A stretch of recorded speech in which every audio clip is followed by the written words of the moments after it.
So one of the things I noticed about my readings is that I listen to people with a very, very different ear. And the way I process what they're telling me is pretty different from other people. So I decided to make this video based on this underlying theme that I noticed from readings. Number one, possessions. What are you holding on to possession-wise? The other side is very big on having me do something called trading, which is where I go to Goodwill and drop off all my stuff, and then I can go shopping and buy new things to replace it. They do not like having things in my home that I don't appreciate. They like me to put it out into the universe so that someone who can appreciate it can go and get it from Goodwill.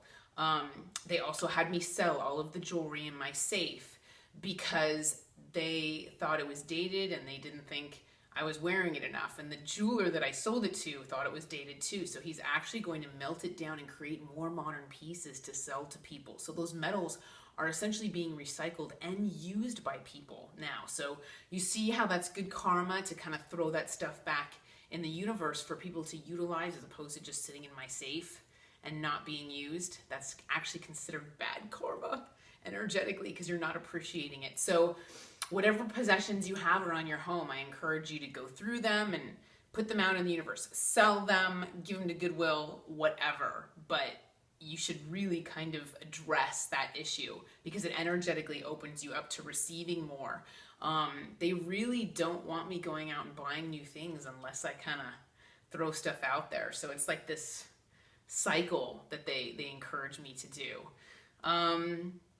Another thing is that it's not considered superficial or materialistic to be attached to your possessions. It's not frowned upon. There's no shame in that. You know, if you have like your favorite pillow or whatever that you snuggle with, or you just love your car, or you just love your clothes and purses, whatever. They actually giggle at that and they think that's really cute. So that appreciation for possessions and physical items, it's not frowned upon, it's not superficial. They actually think that's pretty cute. And it shows gratitude, like what you truly, truly appreciate that they brought onto your path. Okay, so that's a big deal. Another thing that they actually are asking you to address is the clutter in your home, because this is considered negative energy and it makes people feel like they don't have as much control over their life. Like every time you look at that area of your house, you're kind of like, oh, it's kind of messy, that's disorganized. So it makes you feel this kind of like lack of control. So they're really big on people clearing out the clutter too and just being conscious of that.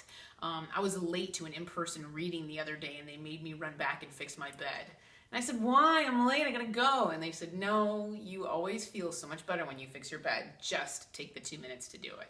So it's kind of like a self-discipline, control, you know, feeling better about yourself and just kind of, you know, in control basically. Just makes you feel empowered. It's the personal power thing. Number 3, your romantic life. Did you know that it's actually bad karma to have a romantic partner that you don't appreciate? Yeah, they can see everything. You can't fool them. They can see all aspects of your soul. So if you do not appreciate your romantic partner, it is actually considered bad karma to keep them around. They would rather you let your romantic partner go so that they can be with someone who appreciates them more. So that's another area of your life that you might want to address. Another thing is if you're saying, hey, where's my soulmate?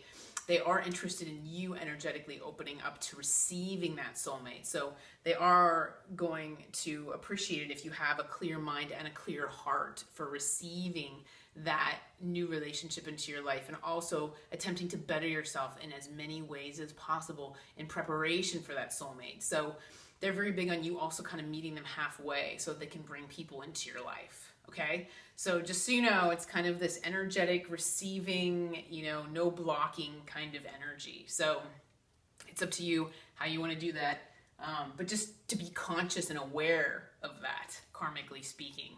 Okay. Another thing is that they're really big on you kind of living in the now and not focusing on the past or the future, but just really focusing on the present and being mentally and emotionally and just spiritually present. They don't want people who are constantly looking backwards or forwards. They just want you focused on kind of like what's happening now. Another thing they're showing me is how important clean language is, and not putting your experience on top of what other people are telling you, which is really difficult to do because we all do it. We relate our own experiences to what people are telling us to try to connect with them better. But yeah, I just attended a conference with regards to this clean language and trying to, speak with people in more of a pure form without putting your experience on top of it. So this is also just kind of a live in the now type of point that they wanted to make. Another thing that's a little different from live in the now is they also want you to be optimistic about the future. Optimism is key for the law of attraction. If you are hopeful and excited about the future, which I know is kind of different from that, but whatever. Contradictory terms, but I'm just still throwing it out there. It's huge for them because they feed off your optimism and your excited energy. So it's like live in the now, be present with your loved ones, whoever you're hanging out with, but then also be, optimistic about the future and open to the wonderful and amazing things the universe wants to bring onto your path. A lot of times, if you need a little poke at optimism, they'll show you the number 55 everywhere, receipts, license plates, clocks, etc. So look for the number 55 if you need to be a little more optimistic. They also send you the number 55 to let you know if you need to let go of what's no longer serving you. That also has to do with that energetic clearing. Let go of what's no longer serving you so that they can bring newer things onto your path that you'll appreciate and value. Sorry, you're also manifesting with this, just to let you know. The optimism, it's the law of attraction, and they feed off of that, but you're also manifesting with your optimism as well. Manifesting things and people and events and things that come onto your path.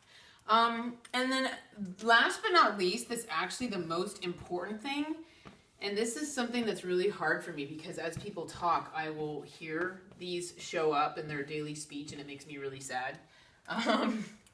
Energetic blocks are limiting beliefs. Something as simple as money needs to be earned is a limiting belief, or, oh, that could never happen. I could never have that job. I'm not good enough for it, or, I'm not smart enough for it, or whatever. That's a limited belief. So you actually are energetically blocking the universe from bringing you that person, job, whatever. So that's where it's really, really important to make yourself this open receiving energy so that you can accept the abundance and know that you are deserving of that abundance and that it's possible. If you think something is impossible, then it is impossible for you. So there are meditations online that you can Google, whatever you need to do to try to clear out those limiting belief systems is going to be really, really important so you can clear your plate energetically, just to be that receiving energy, because the other side does love you and they do want to bring wonderful and amazing things onto your path. They just need you to meet them halfway. And in the meantime, take care and be well. Thank you.